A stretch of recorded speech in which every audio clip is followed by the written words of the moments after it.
ठीक है ना। तो यार हमें एपिसोड की शुरुआत में फिर से जिम का सीन दिखाया जाता है और आपको याद ही होगा यहाँ पे कोरियन और जापानीज की 4-4 की टीम बन चुकी थी। इनका फ्रेंडली मैच यहाँ पे होने वाला होता है, ठीक है ना। जिन्हो यही सोचता है कि गोटो रियोजी खुद नहीं लड़ रहा है, इसका तो ये है कि वो इनकी स्ट्रेंथ को टेस्ट करना चाहता है और अच्छा हुआ वो यहाँ पे आ गया, उसको यहाँ पे एस रैंक के हंटर्स की लड़ाई देखने को मिलेगी। इधर मा डोंगवुक अपना साइज चेंज कर लेता है, काफी बड़ा हो जाता है वो, ठीक है, और लड़ाई के लिए पूरी तरह से तैयार हो जाता है। अब यार इन दोनों ही टीम्स में एक दूसरे का सामना करने वाले लोग होते हैं, इन्होंने अपने ओपोनेंट्स को डिसाइड कर लिया होता है कौन किससे लड़ेगा, ठीक है। तो ये सबके सब यहाँ पे लड़ना शुरू करते हैं। अब डोंगवुक का सामना इस बंदे से होता है, ये भी काफी तगड़ा होता है। लिम टाइग्यो का सामना ये होशिनो से होता है जो कि काफी ज्यादा फुर्तीला होता है। अब यार जो लिम टाइग्यो होता है वो क्लोज कॉम्बैट में नहीं लड़ता, लॉन्ग रेंज कॉम्बैट में लड़ता है, तो वो यहाँ पे एरोस फेंक के मारते हैं जिससे कि होशिनो बचने की कोशिश करता है और बाकी लोगों पे भी इधर खतरा आता है। हमें दिखाया जाता है यहाँ पे काफी खतरनाक लड़ाई हो रही होती है और चॉय जोंगिन गुनही से यही कहता है कि वैसे ये जो पूरा एरेना है ये टॉप लेवल के मैजिक जैम से बना है, क्यों, है ना।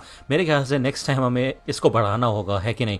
तो यार बेक भी इधर अपनी पूरी ताकत से लड़ रहा होता है, ठीक है ना। वो इधर कुमामोटो का सामना कर रहा होता है और वो ट्रांसफॉर्म भी हो चुका होता है। कुमामोटो बाल बाल यहाँ पे बचता है और वो एक कॉम्बेटिव टाइप का हंटर नहीं होता है, इस वजह से उसको काफी ज्यादा डर लग रहा होता है बेक का सामना करने के लिए। अब बेक समझ जाता है कि गोटो रियोजी हमारा इस्तेमाल कर रहा है इनकी टेस्ट लेने के लिए, ठीक है ना, मतलब अपनी टीम का टेस्ट करवा रहा है वो, ओके। तो यहाँ पे पूरी तरह से सीरियस हो जाता है बेक और वो कहता है ठीक है फिर इसको आंसर अब मिलेगा। वो यहाँ पे लड़ना शुरू कर देता है। इधर मिस्टर पार्क देख रहा होता है और वो कहता है कि यार इनके लेवल का तो मैं बिल्कुल भी नहीं हूँ। हमें दिखाया जाता है कि मा डोंगवुक हार चुका होता है, लिम टाइग्यो हार चुका होता है और बेक का सामना फिर इन तीनों हंटर्स से होता है। बेक कहते हैं कि तुम्हें क्या लगता है कि मैं हंटर चा से ज्यादा कमजोर हूँ? भाई हंटर चा इधर काफी कमाल के मूव्स दिखा रही होती है, उसे ये बंदी डांसर बोलती है और डांसर यहाँ पे निकनेम है चाहेई का क्योंकि उसके मूव्स ऐसे हैं जैसे वो डांस कर रही हो और काफी ज्यादा क्विक होते हैं। वो यहाँ पे अपने ओपोनेंट को आउट कर देती है और आगे बढ़ती है बेक की मदद करने के लिए। तभी यहाँ पे पीछे से कुमामोटो आ जाता है। अब यार वो एकदम से यहाँ पे अटैक करने वाला होता है चाहेई के ऊपर, तो चाहेई के जो इंस्टिंक्ट्स होते हैं उनकी मदद से वो भाई 14-15 मुक्के बजा देती है उसके। तो कुमामोटो अपना होश खो बैठता है और वो पूरी तरह से पागल हो जाता है, आउट ऑफ कंट्रोल हो जाता है। उसकी टीम के मेंबर्स थोड़ा वरीड हो जाते हैं, लेकिन गोटो कहता है ठीक है फिर जब तक किसी को चोट लगने की कगार पे ना आ जाए बात तब तक नहीं रोकना उसको। यहाँ पे कुमामोटो काफी खतरनाक अटैक करना शुरू करता है चाहेई के ऊपर, ओके। और यहाँ पे जब वो उसको कॉर्नर कर देता है ना तभी यहाँ पे काफी तगड़ा धमाका होता है और बीच में इधर जिनवू आ चुका होता है और उसने ये फाइट रोक दी होती है। वो ये कहता है कि ये सिर्फ एक फ्रेंडली मैच है और तुम इसको कुछ ज्यादा ही आगे ले जा रहे हो। कुमामोटो इधर जिनवू के ऊपर हमला करने की कोशिश करता है लेकिन भाई जिनवू उसको नीचे लटा देता है। अब गोटो कहता है कि पक्का ये मेज टाइप का हंटर है ना, मेरे को ये बात अपने आप ही वेरीफाई करनी होगी। तो जिनवू यहाँ पे चाहे से कहता है कि मेरे ख्याल से मिस शाह हमको हार मान लेनी चाहिए क्योंकि बेक भी आउट हो गए हैं, ठीक है। बेक मन में यही सोचता है कि अगर वो पूरी तरह से भी ट्रांसफॉर्म हो जाता ना तब भी वो उसको हरा नहीं पाता। तभी यहाँ पे हानेकावा आती है, वो प्रपोजल रखती है कि गोटो मैच करना चाहता है जिनवू के साथ। अब जिनवू कहता है ठीक है फिर मैं भी अपनी पावर को टेस्ट करना चाहता हूँ डीमन कासल के बाद। तो वो हंस रहा होता है तो गोटो ये देख के चिढ़ जाता है। हानेकावा यहाँ पे गोटो के पास आती है, वो कहती है ठीक है फिर संग जिनवू लड़ने के लिए तैयार है लेकिन एक कंडीशन पे, आपको अपनी पूरी ताकत का इस्तेमाल करना होगा। दूसरा यहाँ पे हमें मीडिया का सीन दिखाया जाता है जहाँ पे 4th जेजू आइलैंड रेड की अनाउंसमेंट हो चुकी होती है। तो यहाँ पे ली जूही होती है, वो भी ये न्यूज़ देख रही होती है और उसकी मॉम उसे यही कहती है कि तुम आज गई नहीं। तो यार बेसिकली आज जूही की छुट्टी होती है लेकिन जूही की मॉम यही कहती है उसे कि इस समय हमें साथ देना चाहिए इन लोगों का, तो बेसिकली यहाँ पे हंटर्स की जरूरत है, ओके। तो जूही यहाँ पे कांटेक्ट करती है सेंट्री टीम के बारे में, ठीक है, मतलब जो रेड मिशन में सपोर्ट टीम होने वाली है। अब चाहे मन में सोचती है कि यार जिन्हों ने भले ए रैंक के डंजन को खुद क्लियर कर रखा है लेकिन क्या वो एक एस रैंक के हंटर का सामना कर सकता है। बेक कहता है कि आज तुम्हें कोई प्रॉब्लम नहीं हो रही, इतने हंटर्स है तुम्हारे आसपास। तो चाहे यही कहती है कि यार बैटलफील्ड में अब मैं अपनी नाक बंद करके थोड़ी ना घूमती रहूंगी और वैसे भी तुम उन्हें रोकने नहीं वाले।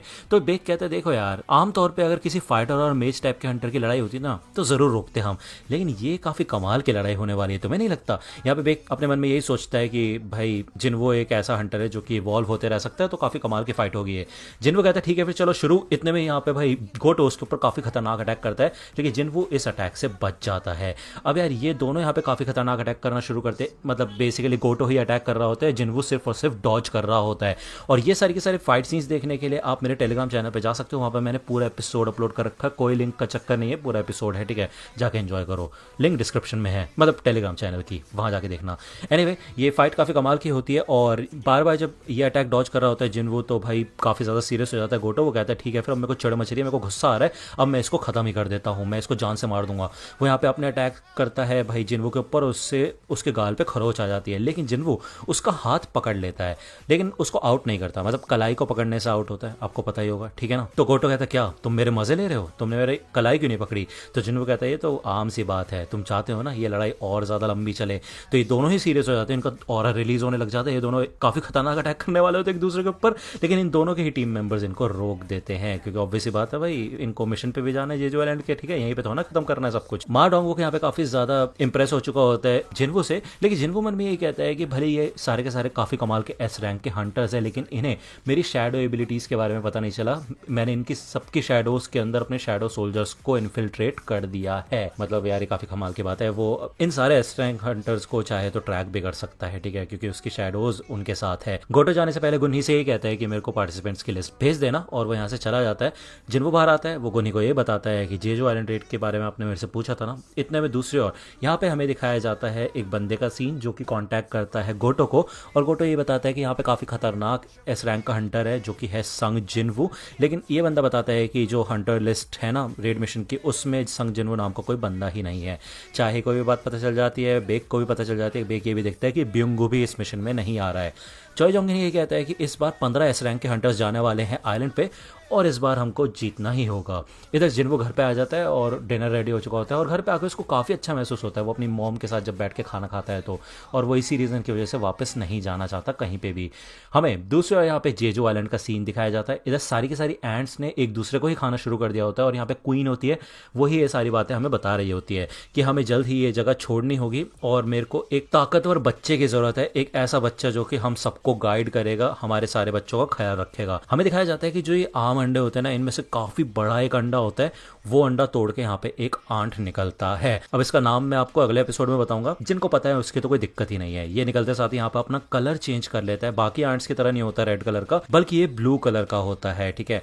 अब ये सारे के सारे एंट्स को भाई खाना शुरू कर देता है, वो मानवा की तरफ से बता रहा हूँ, और बहुत बुरी तरह से चीखता है वो। यहाँ पे मीडिया में सिर्फ और सिर्फ यही बातें चल रही होती है कि जो थर्ड जेजू आइलैंड की रेड थी, उस समय ये एंट्स सिर्फ जमीन पे चलने वाले कीड़े मकोड़ों की तरह थी, लेकिन अब इनके कमर पे पंख उगाए हैं और ये बिल्कुल इंसानों की तरह दिखने लगी हैं, और ये काफ़ी खतरनाक बात है। अब ब्युंगो यहाँ पे घूम रहा होता है, वो देखता है कि कुछ बच्चे यार एस रैंक के हंटर बन के खेल रहे हैं, मॉन्स्टर्स को हरा रहे हैं, मतलब बस बात कर रहे हैं ऐसी।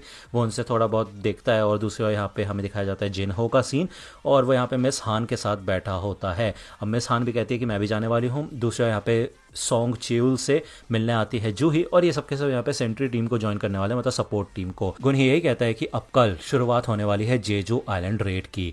अगले दिन यहाँ पे सारी की सारी शिप्स होती हैं, फ्लीट होती है पूरी की पूरी, जो कि जेजू आइलैंड को चारों तरफ से घेर लेती है, ठीक है। मतलब तुम लगा लो यहाँ पे ये लोग शिप्स के अंदर भी है सपोर्ट टीम, ठीक है, जो यहाँ पे कॉन्टिनेंट है ना वहाँ पे भी है मेनलैंड, मतलब इसके अलावा यहाँ पे भाई ये सब के सब तैयार होते हैं। इधर इवन ली मिनसुंग भी आ चुका होता है, जिसके आने पे लोग ज्यादा खुश नहीं होते, मतलब वो उसका मैनेजर, और वो ए रैंक का गिल्ड भी होता है जिसकी मदद की थी जिन्वो ने। मतलब काफी सारे लोग आए होते हैं, ऑलमोस्ट सब यहाँ पे पार्टिसिपेट करने के लिए तैयार हैं। हमें दिखाया जाता है फाइनली ही इस ऑपरेशन में ब्युंगू भी आ जाता है। बेग उसे देख के काफी खुश होता है, वो कहता है मुझे नहीं पता तो तुम आ रहे हो, तो ब्युंगू उसे चिढ़ाता है, और वो ये कहता है कि मेरे बिना तुम ज्यादा देर टिक नहीं पाओगे, मैं एक हीलर हूँ, तुम्हें पता है ना। तो ये दोनों एक दूसरे को देख के काफी खुश होते हैं। दूसरा यहाँ पे हमें जेजू सिटी का सीन दिखाया जाता है। इधर गोटो अपनी टीम के साथ ऑलरेडी आ चुका होता है, और ये अलग अलग पोजिशंस ले चुके होते हैं बंदे, ठीक है। दूसरा यहाँ पे हमें हेलीकॉप्टर का सीन दिखाया जाता है, जहाँ पे हमारी साउथ कोरिया वाली टीम है एस रैंक्स की, और इनमें एक मीडिया का भी बंदा होता है जो कि कहता है कि मैं लाइव टेलीकास्ट करने वाला हूं इस रेड का मिशन को।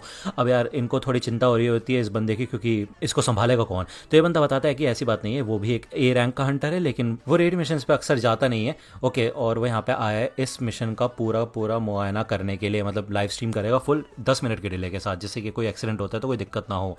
एनीवे ये लोग यहाँ पे ऑलमोस्ट पहुंचने वाले होते हैं, सबके सब काफी ज्यादा मोटिवेटेड होते हैं। इधर गोटो अपने सारे हंटर्स को इशारा कर देता है अपना ऑरा रिलीज करने के लिए, जिससे कि यहाँ पे इन एंड्स को पता चल जाता है कि भाई हंटर्स आ चुके हैं, और ये सबके सब अपने नेस्ट से बाहर निकल जाती हैं। अब यार ये एंड्स उनके ऊपर हमला करने के लिए निकलती हैं, तो ऑब्वियस सी बात है हेलीकॉप्टर देख के उसकी तरफ भी आती हैं। तो चॉय जोंगिन कहता है ठीक है फिर हैच ओपन करो, मैं इनको संभालता हूँ। इधर भाई वो काफी कमाल का अटैक करता है, लेकिन इससे काफी सारी एंड्स बच चुकी होती है, तो वो कहता है जरा ज्यादा ताकत लगानी पड़ेगी मेरे को। और भाई साहब वो इतना खतरनाक अटैक करता है ना, इसलिए है ये बंदा अल्टीमेट वेपन या फिर अल्टीमेट हंटर, जो बोलना है बोल लो इसको, भाई कमाल का।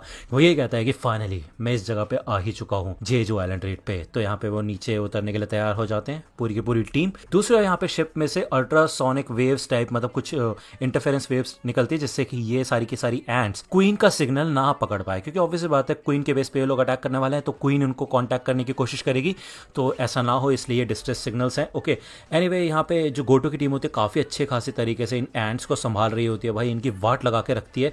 इनमें जो बंदा होता है ये काफ़ी ज़्यादा इंप्रेस हो जाता है चॉय जोंग इनको देख के, वो ये कहता है कि मेरा अगर उससे सामना होता कि मैं जीत पाऊंगा। यहाँ पे उसके पास फ्रीजिंग एबिलिटीज़ होती हैं।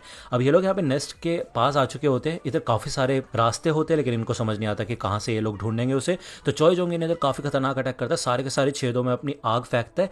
तो उसका एक आइडिया होता है कि हमें सबसे डीपेस्ट टनल में जाना है जो कि हमें ऐसे ही मिलेगा, उसको मिल चुका होता है। ठीक है, दूसरा यहाँ पे जिनवो अपना नॉर्मल डेली क्वेस्ट पूरा कर रहा होता है और वो यही सोचता है कि यार एस रैंक के हंटर्स काफ़ी ज़्यादा कमाल के और वो संभाल लेंगे इस रेड को, तो कोई दिक्कत वाली बात नहीं है, मेरे बिना भी काम चल जाएगा। अब यार इन लोगों को थोड़ा डाउट हो रहा होता है कि यार क्वीन यहाँ पे है भी या नहीं, मतलब कहीं इनको ऐसे छोड़ के भाग तो नहीं गई वो।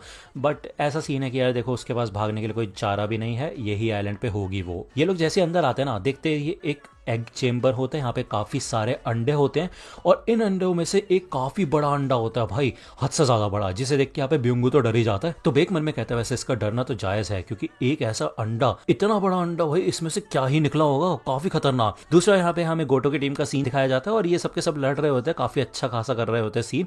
इनकी जो हीलर होती है ना, मेरे ख्याल से शिमुजो नाम है इसका, उससे यहाँ पे मदद मांगते हैं, तभी वो मुड़ के देखता है कि काफ़ी सारी एंट्स आ रही होती है और दूसरी ओर यहाँ पे शिमुजो का सर गायब हो चुका होता है और यहाँ पे हमें काफ़ी खतरनाक ऑरा दिखाया जाता है और हमें बताया जाता है कि नेक्स्ट एपिसोड का नाम है it's going to get even more intense. अब